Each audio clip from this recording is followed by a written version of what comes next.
Muy buenos días. Qué gusto estar acá nuevamente en este escenario. Muchas gracias a Multinsa, gracias Nilson, Carlos.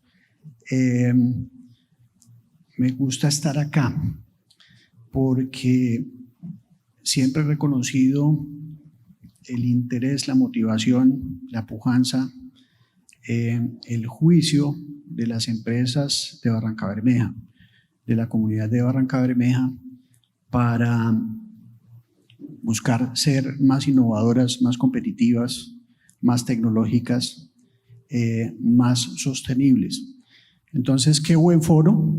Muchas gracias a Multinsa por la invitación. Y pues vamos a superar algunas dificultades que tenemos con la pantalla. Yo voy a estar pues mirando acá también mi pantalla porque hay algunas cifras pequeñas que no se ven bien. Y pues quiero transmitirles los mensajes que les he preparado. Entonces quiero hablarles de algo que nos ocupa y es cómo podemos descarbonizar una economía petróleo dependiente. ¿Qué podemos hacer? Ya hemos hablado bastante del problema, también de algunas soluciones. Difícil pararse acá en este escenario después de tan buenos expositores, el pragmatismo de Freddy, de la profundidad técnica de Fernando, la claridad de Carlos, el liderazgo, qué bueno, la energía de Susana y de Pilar, qué bueno que dos instituciones tan importantes como la Cámara de Comercio de Barrancabermeja y Pro Barrancabermeja están en cabeza de mujeres y sobre todo con ese nivel de liderazgo.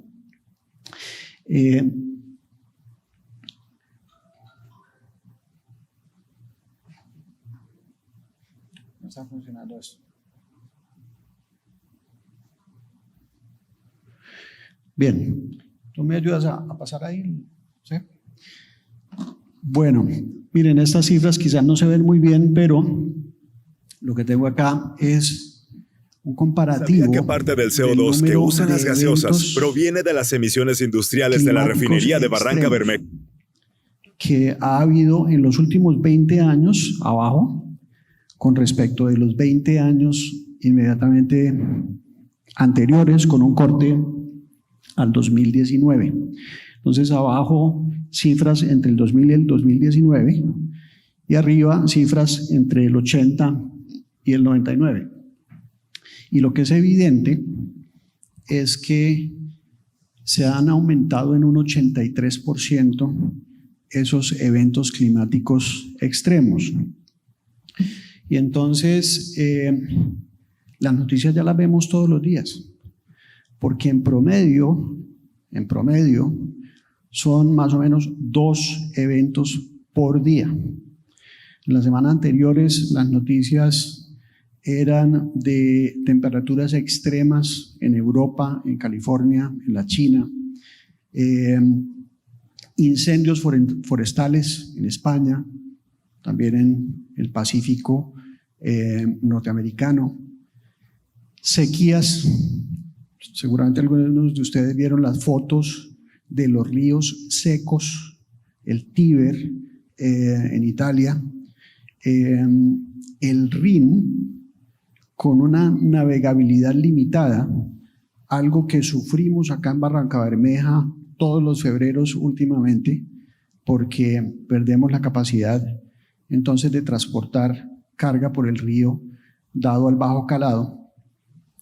Y entonces esas temperaturas altas generan una sobreevaporación y ese exceso de humedad en el aire pues trae unas semanas después unas tormentas extremas, formación de huracanes, entonces precipitaciones que conllevan a inundaciones, a unos flujos de agua que generan deslaves, deslizamientos. El año pasado en Alemania, pues las imágenes eran dramáticas en cuanto a poblaciones enteras que sufrieron catástrofes al estilo de Armero, etc. Entonces, digamos que ya, como decía alguien antes, esta dicotomía, esta diferencia sobre si el cambio climático está ocurriendo o no, ya es una cosa del pasado. Ya esa incertidumbre no está allí. Los negacionistas, algunos de esos de la industria petrolera, pues ya han aceptado y admitido que efectivamente esto está ocurriendo y esa incertidumbre ya no está. Luego lo único que nos queda es lidiar con estos riesgos. ¿Y qué viene pasando? Que los costos son extremadamente altos y nos están tocando a todos. A pesar de que el grueso de las emisiones, el grueso del carbono que se ha puesto en la atmósfera, pues lo han puesto los países industrializados. Entonces, pero lo sentimos todos. Entonces, 703.048 eventos extremos, 4.000 millones de personas afectadas, esa es la mitad de la población mundial. ¿Okay?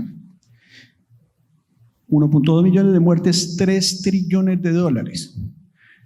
Entonces, esto ya le está resultando muy costoso a todo el mundo y por eso, pues, se empieza a hablar mucho más de estos temas. Y no son solamente los eventos extremos, sino la pérdida de ecosistemas estratégicos que nos ayudan a protegernos del cambio climático. Entonces, este es un glaciar en Islandia, está ok acá, ¿cierto? Los glaciares tienen la particularidad de que reflejan la luz solar, entonces ayudan a que haya menos efecto invernadero. Pues resulta que 107 años después, el glaciar ya no está. Entonces, esa superficie reflectiva en los glaciares y en los polos la estamos perdiendo aceleradamente. Y que se llama el Okiokul, por eso lo abrevian OK, pues desapareció después de 700 años de estar allí. Esto con solamente 1 grado de calentamiento. O sea, la temperatura que tenemos hoy es 1.1 grados superior a la que teníamos en la era preindustrial. Entonces, debido a toda esta crisis climática, es una crisis. Miren este otro ejemplo. Los corales se están blanqueando. Los corales son el hábitat de muchos peces. ¿Por qué se blanquean? Porque las algas que se le pegan a los corales, que tienen una actividad simbiótica con ellos, empiezan a volverse tóxicas. Entonces los corales las repelen. Por eso pierden el color. Entonces, todo este refugio, este hábitat para los peces se pierde y los peces, pues, son base de cadena alimenticia para otros peces más grandes y para los tiburones y ballenas y etcétera. De verdad que las ballenas, esos organismos tan grandes, cuando excretan, pues depositan, esa excreción contiene carbono, y ese carbono pues se va al fondo del océano y se fija y queda ahí por miles de millones de años. Y eso se empieza a perder. Entonces, la capacidad de remoción de carbono de toda esa cadena se empieza a perder. Y entonces se le echa mucho la culpa a los combustibles fósiles. Y están relacionados sin duda con el problema.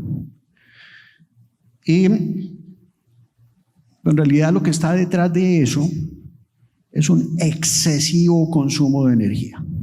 Excesivo consumo de energía y de recursos naturales, porque el problema no es solamente con el tema de la energía o de los combustibles fósiles, y ese excesivo consumo de energía ocurre porque buena parte está justificado, pero en una muy buena parte tiene que ver con que tenemos una cultura consumista, tenemos una cultura derrochadora, tenemos una cultura que desperdicia más o menos 1/3 de la comida que se produce a nivel mundial, de los alimentos, se pierden. Si uno lograra reducir esa pérdida, lograría alimentar 1.000 millones de personas más. Entonces, hay formas de resolver los problemas, pero esas soluciones, quiero enfatizar, no son solamente tecnológicas. Esas soluciones pasan por lo cultural, por cambios de actitud de sociedades enteras. Y pasan también, obviamente, por cambios regulatorios, porque algunas de estas cosas son innovaciones tecnológicas que tienen que ser normadas. Se necesitan normas técnicas para hacer esto bien. Se necesita claridad sobre los permisos, que sean actividades permitidas, muchas de estas, porque eso le da seguridad jurídica al inversionista. Nadie se va a traer 2.000 millones de dólares para Barrancabermeja sin que, por ejemplo, se regule el almacenamiento geológico de dióxido de carbono. Vamos a hablar un poquito más de eso.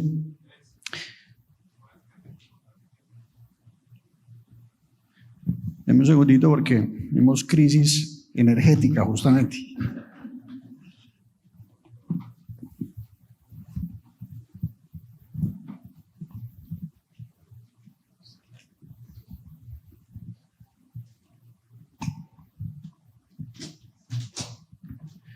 Bueno, bien, y les decía que muchas de estas decisiones, muchas de estas acciones son decisiones políticas, decisiones de políticas públicas, pero algunas de estas cosas también son pujas políticas. Y eso es bien importante tenerlo muy claro, porque pues Pilar nos daba algunos ejemplos. El dinero de la navegabilidad del río, una acción de adaptabilidad al cambio climático, pues está en riesgo, ¿cierto? Y podría irse a ser invertido en otra región. Y pues no tengo ningún problema con otras regiones, pero ¿y por qué no le resolvemos el problema a esta que ha sido la ciudad que por 100 años ha producido los combustibles que han movido este país? Entonces, hay decisiones políticas. El plan maestro de la refinería de Barrancabermeja también pudo haber sido un ejemplo de esas decisiones, y es importante entonces estar muy atentos a ello, participar en esas decisiones políticas. Y entonces, para limitar el calentamiento global, que no es que sigamos a 1.1 grados por encima de la era preindustrial, sino para tratar de que no pasemos los 1.5 grados Celsius por encima de la temperatura promedio de la era preindustrial. Pues todos los países del mundo lograron finalmente, después de muchos años de bla, bla, bla, ponerse de acuerdo en que se iban a comprometer a tomar acciones para que esto sucediera. Eso ocurrió en 2015 y es lo que se conoce como el Acuerdo de París. Una costarricense que se llama Cristina Figueres, que fue la que logró esa magia de poner de acuerdo a todo el mundo. Una negociación dificilísima, porque aquí hay intereses económicos y hay quienes ganan y hay quienes pierden. Entonces, para lograr no superar los 1.5 grados, pues necesitamos llegar a 0 emisiones netas de carbono al 2050. ¿Okay?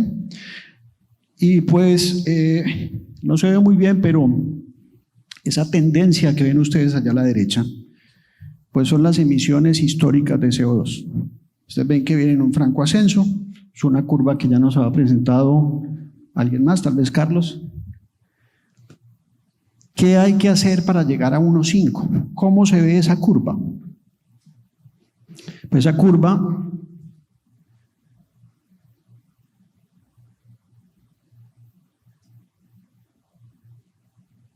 se ve así. Ayúdame a darle una hacia atrás. No, adelante. Una más. Y dale una sola. Quédate. Entonces miren esta tendencia y miren la caída que hay que hacer en emisiones. Es una caída extremadamente fuerte, y es así de fuerte porque no hemos tomado acción antes. Esa es la razón, no hemos tomado acción. Entonces, es evidente que hay que hacer algo, ¿sí? Y que son acciones urgentes las que necesitan. Entonces, todo el mundo dice, listo, instalemos más renovables, fotovoltaica, eólica, qué bien que estamos haciendo eso, pero eso es insuficiente. Eso no nos resuelve el problema.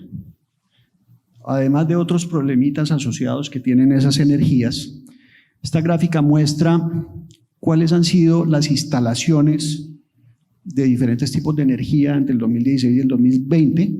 Qué bien que el carbón viene en franco descenso.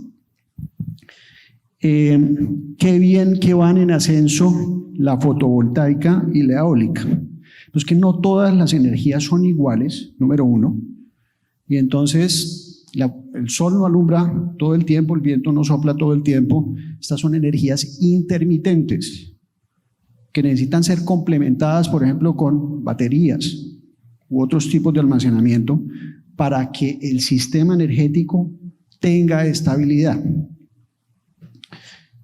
Y un poco lo están sufriendo en Europa por estos días.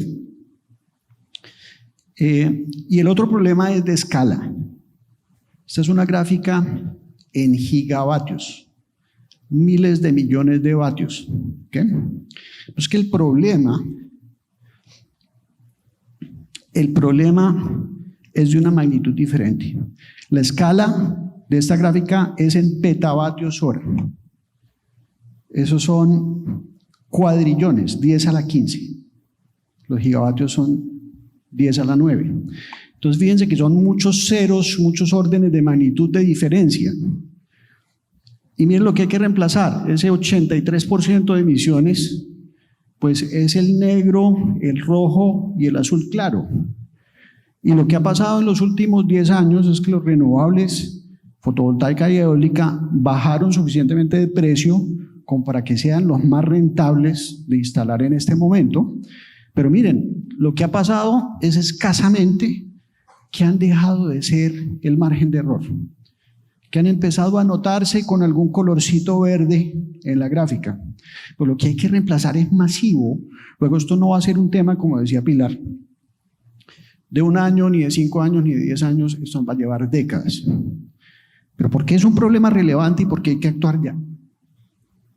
Porque entonces la gente empieza a simular qué hay que hacer para llegar a 0 emisiones netas en el 2050. ¿Qué hay que hacer para limitar esto a 1.5 grados? Entonces no se ve, pero esto es biomasa. La biomasa tiene que crecer un poco. Esos son renovables. Hay que crecer los renovables. Esto es nuclear. La banda azul delgadita. Esto es petróleo, gas y carbón. El carbón prácticamente desaparece hacia el 2035. Eso es lo que habría que hacer para llegar a 1.5. El petróleo empieza a disminuir de manera significativa a partir del 2030. Y entonces, ¿qué significa eso para Colombia? Un país que depende de sus exportaciones de materias primas, donde el primer renglón es el petróleo y el segundo es el carbón. ¿Qué significa eso para Santander? Ya Pilar nos daba las cifras del PIB de Santander y lo que representa Barrancabermeja para la región. ¿Qué significa eso para Barrancabermeja? El 47% de la actividad económica entonces empieza a tener mercado reducido. Entonces, ¿cuáles son los riesgos para la economía de la ciudad? Miren esta noticia, que no ha ocurrido, va a ocurrir mañana.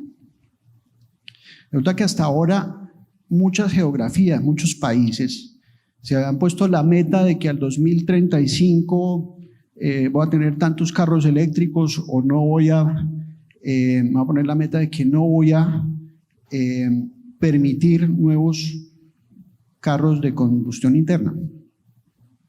Pero California mañana va a votar que eso ya no sea una meta, sino que pase a ser una prohibición. Entonces va a subirle la vara al asunto. Resulta que California tiene un comité de aire limpio muy juicioso, muy técnico, muy científico.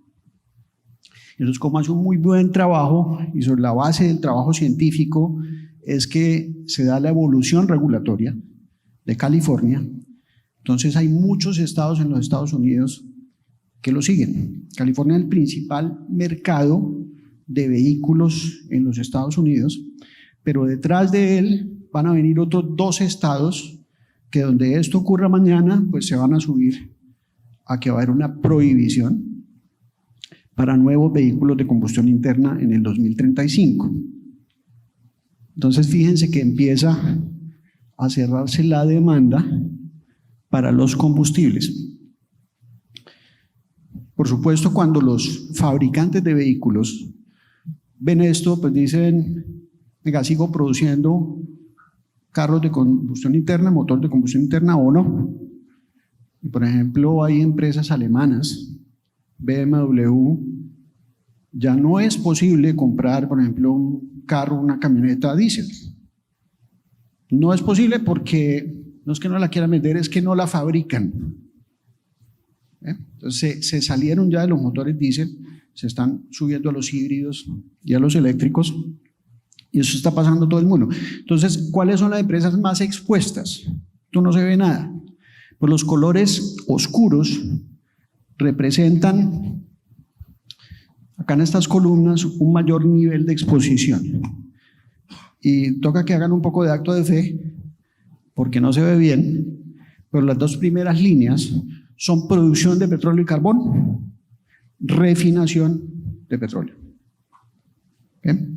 Entonces, todo lo que sea extracción de petróleo y refinación, con un altísimo nivel de exposición, y todo lo que sea los que producen cosas que usan los combustibles fósiles, fabricantes de vehículos, o que usan combustibles fósiles, la agricultura, la industria intensa en calor, etcétera.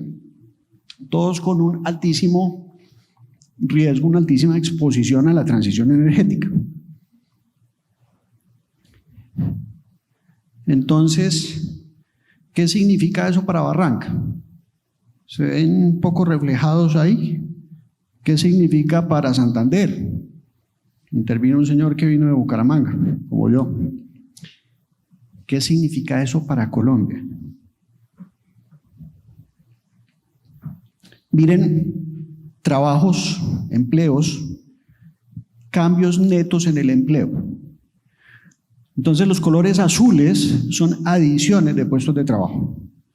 Los colores negros son eliminación de puestos de trabajo. Entonces uno ve que en agricultura, seguramente que la agricultura de prácticas poco sostenibles pues va a tener que ser reemplazada, se van a perder los puestos de trabajo, pero se van a ganar en modalidades más sostenibles de la agricultura.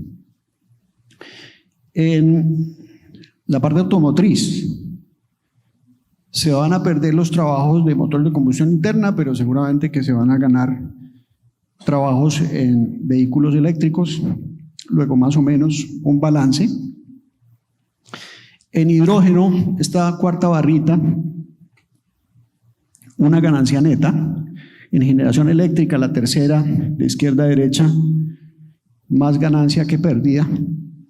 La quinta, la que es solo negra, es petróleo, gas y carbón. 33 millones de trabajos se van a perder en el mundo en el sector de los hidrocarburos y de los combustibles fósiles. Y eso resulta que no es un promedio que cada ciudad va a perder unos cuantos. Esos trabajos ocurren cerca de los centros de producción y de transformación, cerca de donde están los campos petroleros, las minas de carbón, cerca de donde están las refinerías. Más o menos cerca de acá o no tan cerca. Entonces, esta economía está en un riesgo significativo y ante un desafío tremendo de adaptación, urgente. Yo no quiero ser tremendista, pero hay una historia. La ciudad de Detroit en los Estados Unidos, capital automotriz de los Estados Unidos, allí nació Ford Motor Company, allí está General Motors. Por ahí han estado las 3 mayores casas de producción de vehículos automotores en los Estados Unidos. Las llaman el Motor City, el Motown. Y esta fue una de esas fábricas. Lo que decía acá, ahí donde están todos esos vidrios rotos, es Motor City Industrial Park. Hoy está abandonada. Detroit entró en un proceso de lento declive. Es como las sequías.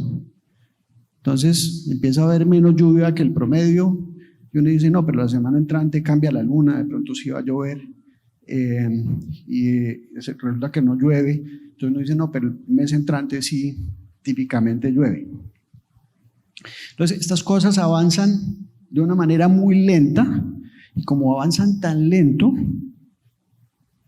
las sociedades tienden a no hacerse tan conscientes de que tienen un problema. Entonces resulta que Detroit es la municipalidad más grande de los Estados Unidos, llegó a ser una ciudad de 2,5, 3 millones de habitantes, y así se veía en el 2009, unas casas muy bonitas,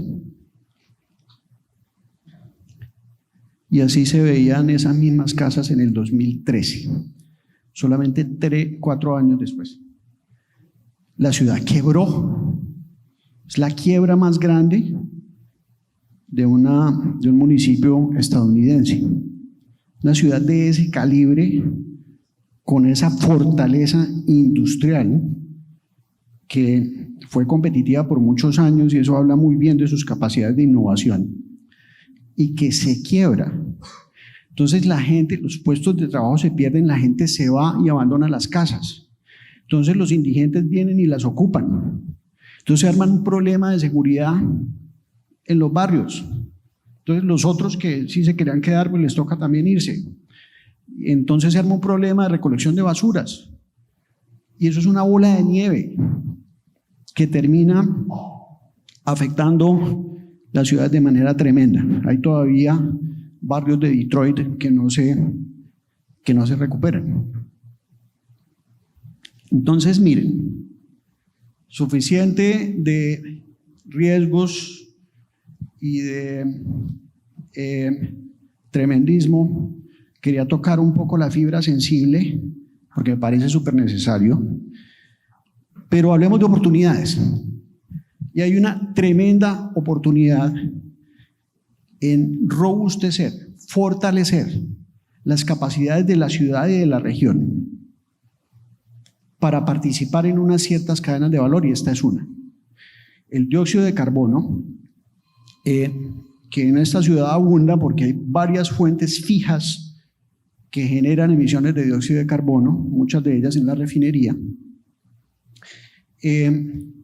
pues se encuentran muy cerca de sitios donde ese dióxido de carbono se podría almacenar por miles de años. Y resulta que aquí está el talento, están las empresas, están las capacidades que saben cómo perforar pozos, cómo almacenar fluidos, cómo inyectar fluidos al subsuelo, cómo transportarlos, etcétera, etcétera. Luego existen las capacidades para poder hacer esto bien acá. Y hay un activo fundamental que hace que esta ciudad sea diferente a muchas otras regiones del país. Y es que esas trampas son conocidas. ¿Por qué son conocidas? Porque son las mismas de donde hemos por décadas sacado petróleo. Entonces los yacimientos petroleros se pueden volver ahora receptores de dióxido de carbono para almacenarlo ahí de nuevo por miles de años.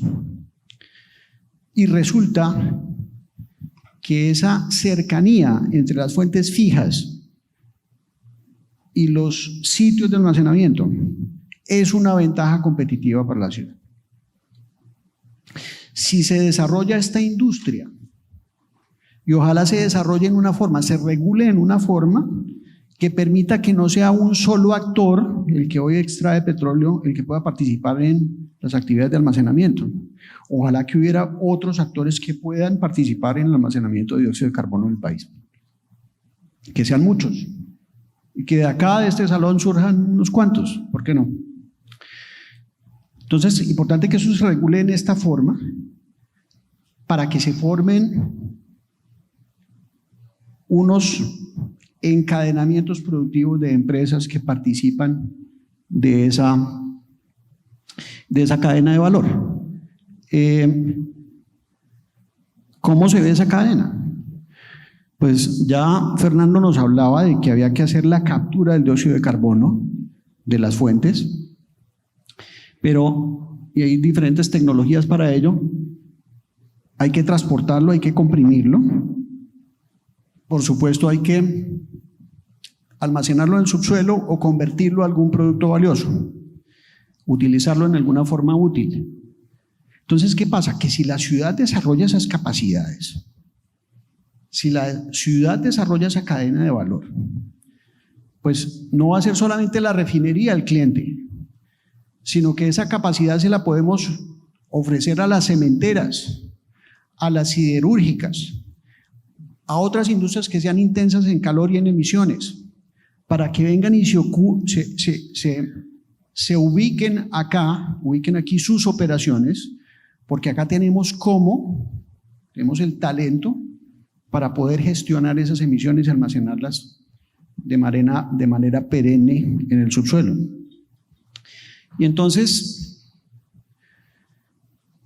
pues hay oportunidades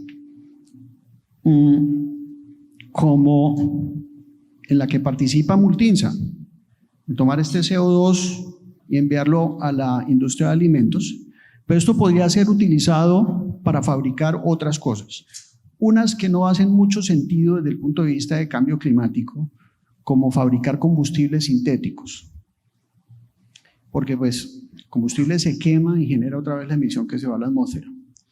Pero, por ejemplo, fabricar polímeros, fabricar agregados, materiales de construcción, involucrar ese dióxido de carbono en el curado del concreto.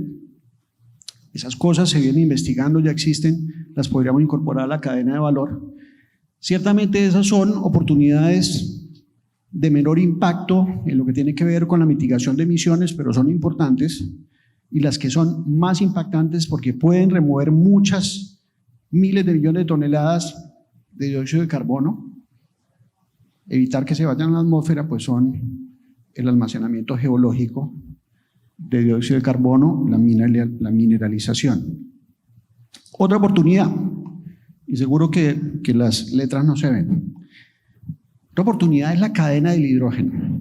Resulta que si uno tiene la capacidad de almacenar CO2 en el subsuelo, pues hay formas de producir hidrógeno a partir de combustibles fósiles que permiten que ese hidrógeno sea de bajas emisiones.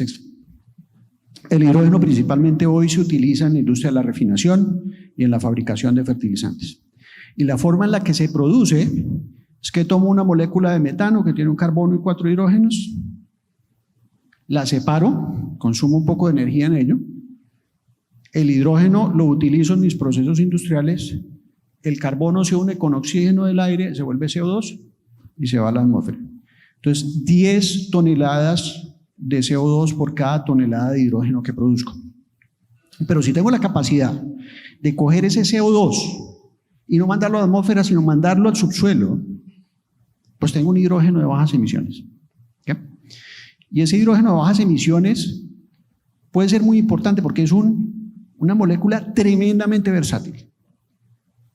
Es una molécula que puede servir De nuevo, para fabricar fertilizantes. Hoy se utiliza en refinación para remover el azufre de los combustibles. El azufre, si uno no lo remueve, pues se convierte en material particulado 2.5 y se nos va a los pulmones de todos, ¿cierto? Y por eso se han hecho grandes esfuerzos en el país. La senda de combustibles ha ido bajando progresivamente el contenido de azufre en los combustibles y para eso se necesita hidrógeno. Ese es el uso de hoy. Pero se puede usar para hacer fertilizantes, para hacer metanol. Otra molécula súper importante en petroquímica, el futuro combustible del transporte marítimo. Puede servir para generar energía, para generar calor, y de nuevo entonces como combustible no solo para el transporte marítimo limpio, sino para mover trenes, mover aviones, mover barcos, barcazas. Entonces tiene múltiples aplicaciones y de aquí se podrían derivar unas cadenas de valor que pueden ser muy importantes para reemplazar los trabajos que se vayan a perder en la ciudad y para que la ciudad sea más resiliente y competitiva.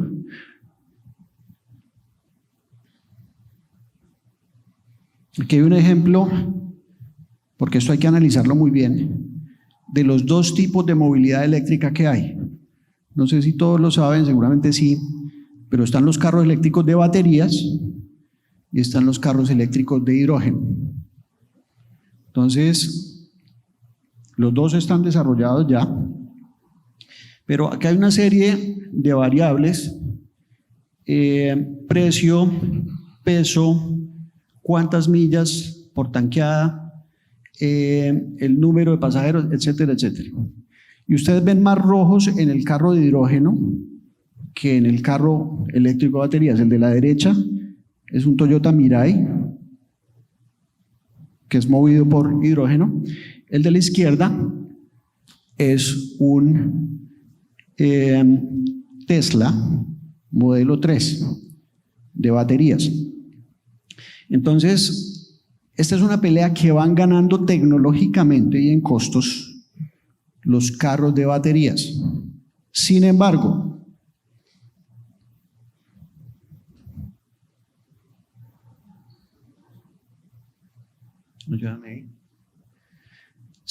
los carros eléctricos de baterías necesitan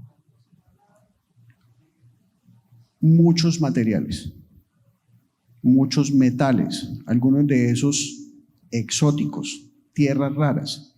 Entonces, miren, hagan un acto de fe y créanme que este es el carro de baterías. Entonces, entre más bolitas negras grandes, pues más diferentes materiales necesito asegurar para fabricar un carro de baterías. Y entonces resulta que esa cadena de suministros pues también tiene unas limitaciones geográficas. Entonces, por ejemplo, el cobalto, el grueso de las reservas de cobalto están en la República Democrática del Congo. El litio, las tierras raras, etcétera, están en unos sitios muy específicos y hay un país que ha venido asegurando no solamente sus propias reservas, sino controlar, dominar la extracción de esos minerales en los países donde ocurren. Y ese país es la China. Entonces, como en todo esto de la movilidad, hay muchos más jugadores más allá de la China, pues no sabemos en dónde va a aterrizar esto, no por un tema de costos, que claramente es más barato el carro de baterías, sino por un tema de resiliencia y confiabilidad de la cadena de suministros de estos metales, minerales, materiales. Entonces, todo esto toca hacerle un aterrizaje muy particular para la ciudad y para la región. ¿Qué hace sentido acá, en Santander, en Barrancabermeja, en cuanto a industria, en cuanto a cadena de valor del hidrógeno? Eso tenemos que analizarlo. Pero ciertamente es una gran oportunidad. Va a haber puja política por esa oportunidad. Podemos decidir participar o no participar en la puja política, es una decisión que tenemos que tomar. Otra oportunidad. Resulta que como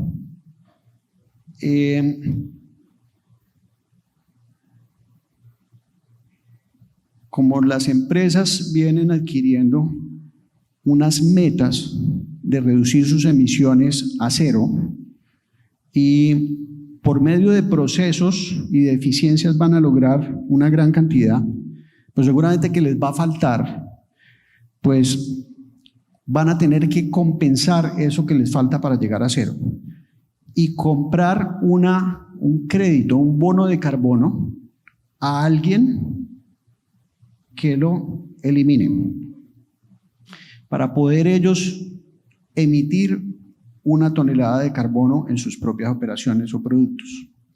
Eso se llama la compensación de carbono, el mercado de los bonos de carbono. Entonces, en la agricultura regenerativa, en los sistemas agroforestales como este, donde se hace producción de la cosecha, del alimento, en medio de forestas como estas, en medio de sombríos, de maderables como estos, pues son sistemas donde hay muchos más árboles por hectárea y por esa razón, ustedes saben, los árboles capturan dióxido de carbono en la atmósfera y lo convierten en tejido, lo convierten en raíces o lo inyectan al suelo a través de exudados y de azúcares. Entonces, esto hace todo el sentido del mundo desde el punto de vista de sostenibilidad y de negocios. Y una última oportunidad sobre la que quiero hablar tiene que ver con la oleoquímica y los biocosméticos, porque hoy tenemos la cadena desarrollada para sembrar la palma, extraer los triglicéridos, convertirlos a biodiesel y a glicerol, pero con esto se puede hacer mucho más. Entonces se pueden obtener triglicéridos estructurados acá por una serie de rutas. Uno puede llegar a minas, a nitrilos y a amidas, nitrilos y después a aminas. Ya Fernando nos hablaba de la importancia de las aminas para capturar el CO2. Podemos llegar también a alcoholes grasos, a bioceras, una cosa súper simple como el alcohol glicerinado, que ustedes vieron cómo fue importante en la pandemia. Y particularmente las bioceras, pues nos pueden permitir desarrollar una cadena de valor de biocosméticos, juntando bioceras con esencias de plantas que además para nosotros son paisaje, pero son súper exóticas. Hay cosas que tenemos acá que no existen en otras partes del mundo. Podríamos hacer unos biocosméticos muy valiosos y muy apreciados. Y sobre todo esto ya se viene trabajando. Entonces, en una colaboración entre el ICP, que desarrolló una patente, que está a nombre obviamente de Ecopetrol, el SENA de Barranca Bermeja y la Universidad Industrial de Santander, se viene haciendo una maduración de una tecnología para producir bioceras a partir de aceite de palma. Es una tecnología de tipo catalítico. Y entonces, hace poco hubo un foro acá en Barranca Bermeja, seguramente que algunos de ustedes estuvieron allí, donde se hizo una difusión, una transferencia de conocimiento sobre todo el tema de la oleoquímica, las bioceras, etcétera, y ya se lograron prototipos de productos cosméticos, cremas hidratantes, protectores solares, un bálsamo desmaquillador, una vela para masajes. Entonces, todo esto para analizar y estudiar la factibilidad de que esto se vuelva una gran cadena, una gran industria. ¿Por qué digo que puede ser una gran oportunidad de empleo con enfoque diferencial? Porque podría ser una tremenda oportunidad para las que saben de esto, de los cosméticos, que son ¿quiénes? Son las mujeres. Entonces, pues una tremenda oportunidad además de cierre de brechas, de equidad. ¿Qué hay que hacer para todo esto? Hay que asegurar que las materias primas estén disponibles, que haya una parte de los cultivos de palma, una parte del aceite refinado de palma que alimente la planta de producción de bioceras. Que haya dióxido de carbono para convertirlo en agregados, para utilizarlo en bebidas, etcétera. Que haya hidrógeno. Que las empresas de la región, que las empresas de la ciudad puedan participar en esas cadenas, desarrollarlas. Pero para eso se necesita que tengan acceso a la materia prima. ¿Okay? Entonces no solamente que se produzca el CO2 y el hidrógeno, sino también que nos lo vendan. Nadie dice que lo regalen, pero sí que esté disponible allí para que se puedan desarrollar esos negocios. Y con eso cierro. Muchas gracias.